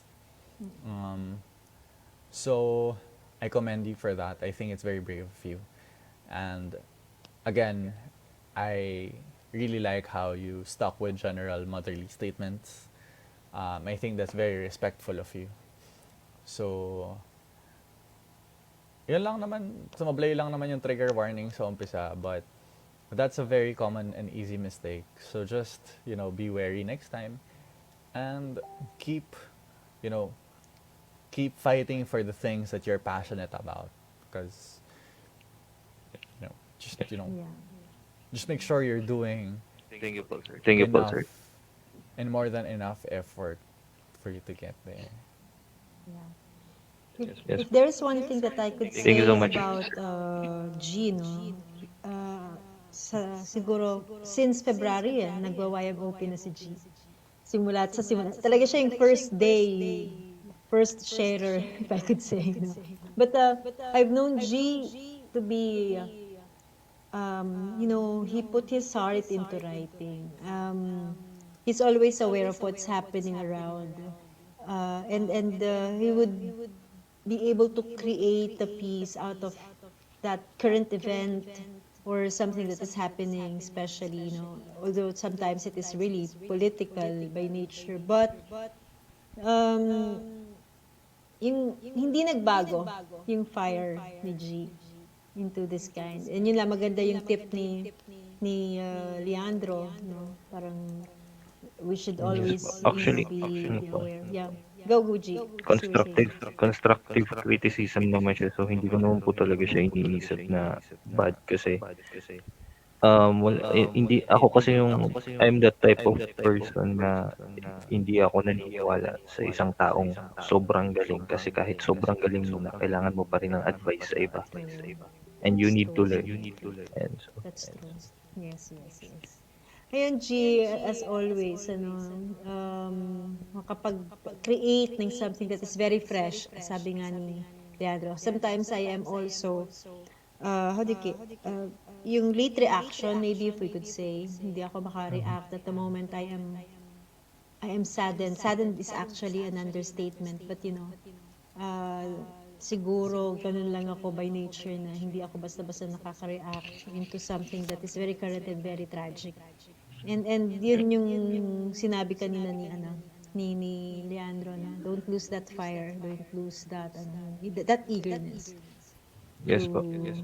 Write something about what's happening, and for me that's true. That's very brave of you. Thank G, you po. thank you Thank you so much. Yes, And then Sir Leandro. Oh, thank you for sharing. Ano lang ako, tama ka, Leandro, yung how do you call this? Someone might be triggered, and Yeah, trigger warning. there should always be a warning for that. Yes. G, thank you. Hope to see you again next week. Thank you so much po. Thank you. Good job. Thank you, Sir Leandro. Bye po. Everyone, Brother, enjoy. Thank you. Lipat na po ako sa kung. Sige. Kanina, I don't know if my son is still watching. Kanina, my eldest son is watching, and then my second son is also watching sa stream. Kanina pinag-usapan natin, Lian, pag we are into creative writing, the fact that it is a creative writing, we're really parang challenged to write something that, people would be able to relate, no? Even if it is too personal or not, but to be able to relate and be able to define themselves into the words that we have written, and that is wonder of writing. But I will be sharing something that is very straight, very very personal. Actually, this is a very personal poem. Maswerte na lang kung may makaka-relate siguro, because kanina you shared something for your mom. G shared a piece at the point of view of a mother, no, of a recent incident. And for me, parang this is my poetry. This is my poem. I think I mean for my son. I think this was written 6 years ago. 6 years ago when he just entered the military. He's in Philippine Marines. And nung time na yon, kaya ako nasabi kanina yung poem mo for your mom. Nakakatuwa na ganun yung sasabihin ng anak mo sa'yo. Pero there would also be a time that mothers would like to express yung how they really. Oops, bakit nawala? Hindi ko marinig ang sarili ko. Can you hear me? Ayan. Nawala. Hindi ko narinig kanina. Okay. I hope you can hear me now. Can you say something, Lian? Can you hear me? Yes. Yes. Ayan. Okay. Parang nawala kanina yung kable ko siguro nag-loose. But anyways, as I was saying, I wrote this for my son 6 years ago. And ito yung parang expression ko, yung pagsusulat ko ng tula ay pag-express ko talaga ng nararamdaman. And so, this is, his name is, what's happening? Ayun, okay. This is entitled, by his name, Daniel. You have the clearest eyes to whom I laid my sight. You have the crackliest laugh that makes our day bright. Yours is the gentlest voice. Yours is the gentlest voice others might never thought. You have the kindest heart a mother could hold. Ever since you were small, your dreams always stood tall. In disappointments, you never give up because nothing can make you stop. A real gentleman, you have grown. Discipline and with integrity, you have shown. Man of few words, you are known. The child I call my own. Let me express my love for you, my second son. Though no words can actually make this poem done. Deep in your heart, you know so well. I love you, my dearly son, Daniel. Ayan. So this is, he celebrated kasi his birthday sa training camp.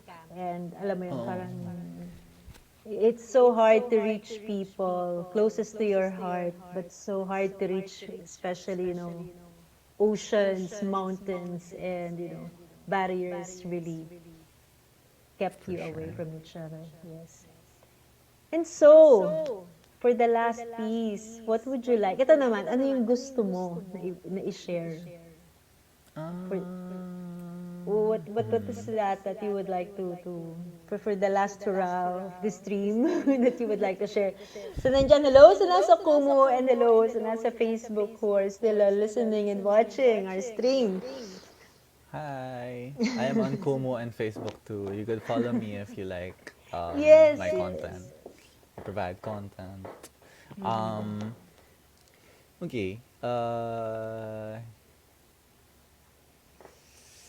Ang gusto ko i-perform siguro ay liway. Narinig mo na to, Mami. Liway. I've developed a new relationship with this poem recently because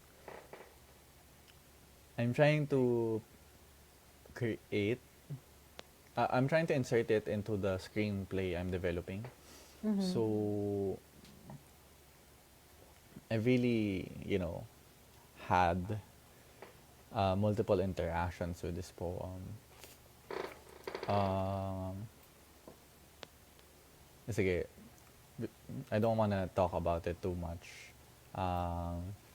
Basahin ko na lang muna and then we can talk about it, I Okay, guess. sige. Alright, Liway.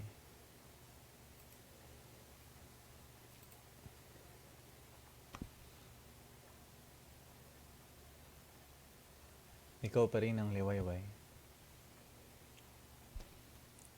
Ikaw pa rin ang ugoy ng panaginip. Ikaw pa rin ang naglalagay ng ilaw sa mga tala. Mga tala. Mga kating na liwanag bago mamukadkad ang hiling. Hirang dumilim ang langit nung gabi na umalis ka. Sinipol ng hangin ng mapaborito mong kanta. Umindayog ang mga dahon ng bonggambilya at agoho. Hindi kumikilala ng paglisan ng mga halaman, ika nga. Ngayon, nararamdaman ko pa rin ang init ng yapos mo tuwing kumakaluskos sa mga tuyot na dahon. Wala na ang awit, pero nanatili ang himig.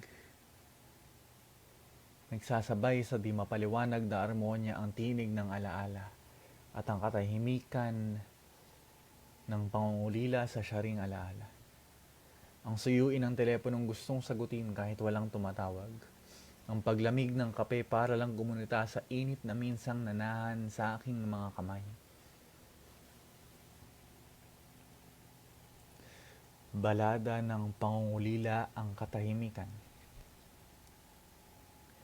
Dito nagpupumilit ang puso kong umindak. Dito nagpupumilit umindak ang puso kong kapos sa tiyempo. Gayunpaman, kung maibabalik ko sa umpisa, pipiliin ko pa ring matutuhan ang tunog ng boses mo hanggang magdeklara ito ng pamamaalam. Lilipas din naman ang gabi. Hindi ko hahayaang masupil ng kadiliman ang ligayang minsan nating pinagsaluhan. Sapat nang minsan kang lumagi sa aking ngiti. Ikaw pa rin ang umaga sa kabila ng mahabang gabi. At ang ibig sabihin ng paglitaw ng araw ay salamat. Salamat, yun yung liway. Naman, sige, now, can you please? Who is Liway? Si Liway, hindi talaga siya tao. Wala akong friend or kakilalang or ex na Liway for that matter. Talaga kailangan. Wala siyang ex, guys. Naliway ang pangalan. But I wrote this poem because I strongly believe that the relationships I've had and lost are very important. And paano ba? It's really easy kasi to remember a relationship for how it ended. It's really too easy to remember the breakup. And then if we remember the person based on how the breakup went, nawawala yung pag-alala ng pinagsamahan. Kaya sinabi ko dito sa liway, kung may babalik ko sa umpisa, pipiliin ko pa ring matutuhan ang tunog ng boses mo hanggang magdeklara ito ng pamamaalam. Kasi I feel like I never want to look at the memories I never want to look at the memories I've shared with the people I've shared it with as something dark just because I miss it. And that's for another poem. But what I'm trying to say is mahalaga sa akin yung mga relationships na yun, even if they ended. And it's really easy to be bitter about the relationship that you've lost and be angry. It's really, really, really much easier to do that. What's difficult is for you to forgive and be accepting and be teachable and have that memory as bright and sunny. So I've written a lot of poems about talking about this exact thought na yung relationships that we've lost, we're supposed to remember them. Parang hindi lang isa yung paraan para alalahanin sila. Hindi lang bitterness. Hindi lang bitterness Hindi lang yung how isang you route. end up, yeah. Yes, yes. That's true. That is something difficult. I agree, but it's difficult. No? You have to be a bigger person, really, to look at the totality, no, of the relationship or something that ended. You have to be really a bigger person, and to be like that, I think you really need a lot of grace. You cannot do it on your own. We're just human. We really For sure. need, the grace of someone Almighty, the Almighty One. Before we end, and then you can share and invite them to your streams, and ang dami niya, pati sa YouTube, guys, you have to follow Leandro. I'll be sharing this na while kanina na browse ko to in relation with what happened to 2020. And nung kaninang tanong sa Facebook na if you have a piece about life, naalala ko parang meron yata ako pero it's in Tagalog. Here, I'll share it with you right now. Okay. Okay.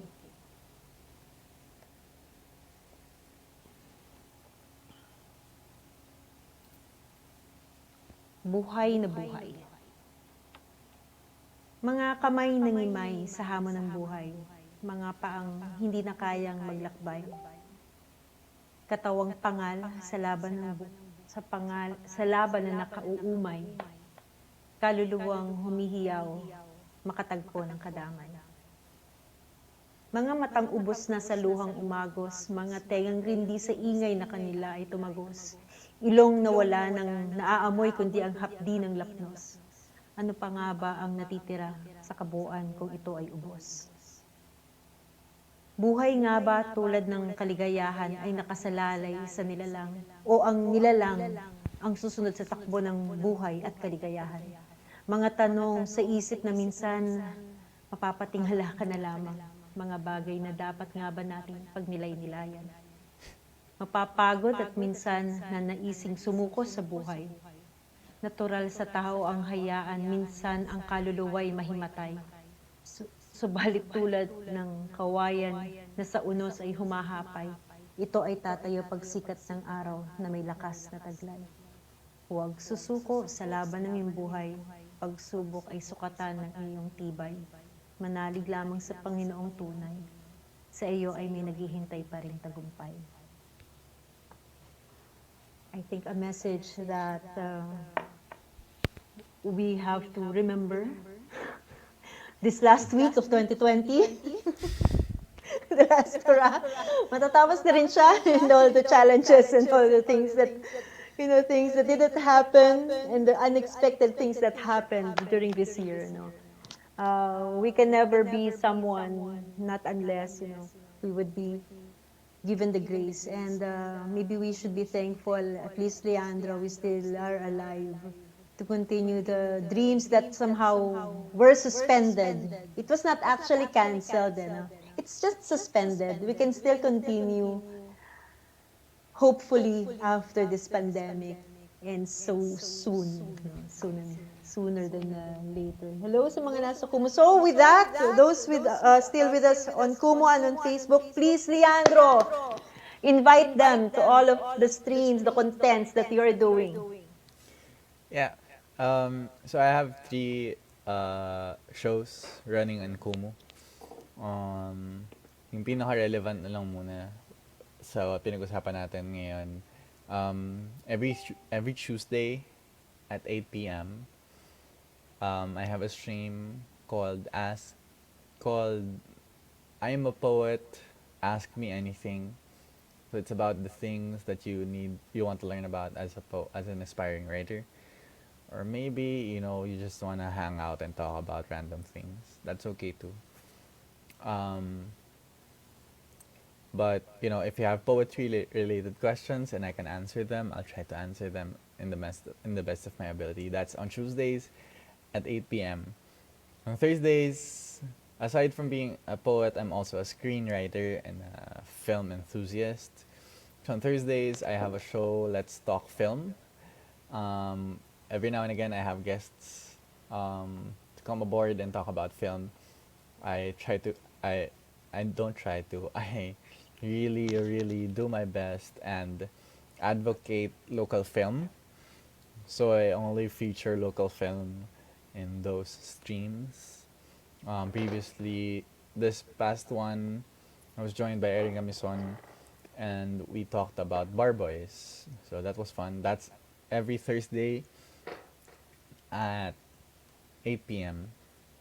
And on Mondays, including this coming Monday, at 10 p.m. I have a very, very, very fun show that is, just, mindless fun. And it's called Useless Trivia Night, where we talk about things that will not enrich your lives at all, but, could be fun.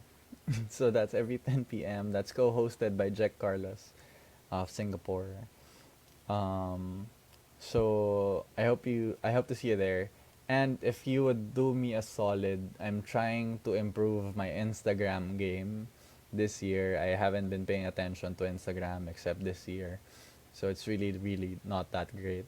If you have an Instagram account, it would mean the world to me if you could follow me there. I mean, if you don't mind. My Instagram handle is LR Basyang. That's Leandro Reyes for LR and Basyang for Lola Basyang. So LR Basyang. Yeah. So basically, if you follow my Instagram, you'll see all my projects because that's where I announce. I can't wrap my head around Twitter yet. So Instagram na lang muna. That's where I announce all my stuff and projects. Yeah. Okay, guys. So it's really one thing if I would be thinking about something great that happened 2020. No, alam natin na maraming, things that are not, things that are unpleasant. But if there's one thing that I am grateful for is that, being on Kumu and meeting tremendously great people like Lian. Talagang, I have that kilig moment when I met Lian. It's not because of anything else, but because I know pure talent when I see one. And so, thank you, Leandro. So please, guys, please follow Leandro on Kumu, on Facebook, on YouTube. And also sa Twitter that he is really will be a blast also, I'm sure of that. So for those who would like to share their poetries, their poems and poetries with YMOP, please message me on IG. There is the IG there because we have the YMOP Poets and it is where I post the stream. So we are using StreamYard and so for you to be able to be with us, you have to enter this kind of stream. So, hindi na talaga sa Kumu yung nagiging, how do you call that? Yung main stream. So, dito na yung mainstream natin. So, we are simultaneously broadcasting on Kumu and on Facebook. So, see you again next week. This will be, alam nyo, Leandro is my closing my closing guest. so that I will be ending my 2020. Buti na lang pwede siya this Saturday. So I'm ending my 2020 YMOP with a great, great, great guest. And that is Leandro. Of course, ang apo, siya yung totoong apo ni Lola Basyang. Tayo, nakikiapo lang tayo, guys, when we were young. Siya, totoong apo siya ni Lola Basyang. And so, Leandro, thank you very much for really accepting this Saturday's guesting. We've learned so much, you know. Everybody learned so much. Tama nga yung sinabi ni G, kahit magaling ka na, you would still, you know, learn one way or the other from people who you share with same passion. And with everything that we've learned this afternoon and you've shared this afternoon, it's really so fun being with you. Kahit na ang seryoso natin sa mga topics, guys, really, may mga, ano kanina, hindi naman phone-in question, message question talaga kanina sa Facebook na nasagot lahat ng magaling ni Leandro. Ayan, Direct George, I miss you, Direct. Hello there on Kumu. Ayan. Thank you, Leandro. Thank you very much. Thank you so much. Yes, see you around. You would see me. You would see me all ano din. Around nami-miss ko lang talaga kasi yung time, alam mo yung difference when we talk about time difference. It is real. So 8 p.m. in the Philippines, weekdays is I think 2 p.m. dito, working hours. Kaya ang hirap isingit talaga. Ang hirap pumuslit. But anyways, God bless sa lahat ng contents mo. And guys, you follow Leandro Reyes. Okay, bye Leandro. Thank you very much. Bye everyone. Thank you. We're ending the stream into 5, 4, 3, 2, 1. Bye. God bless us all. Love all.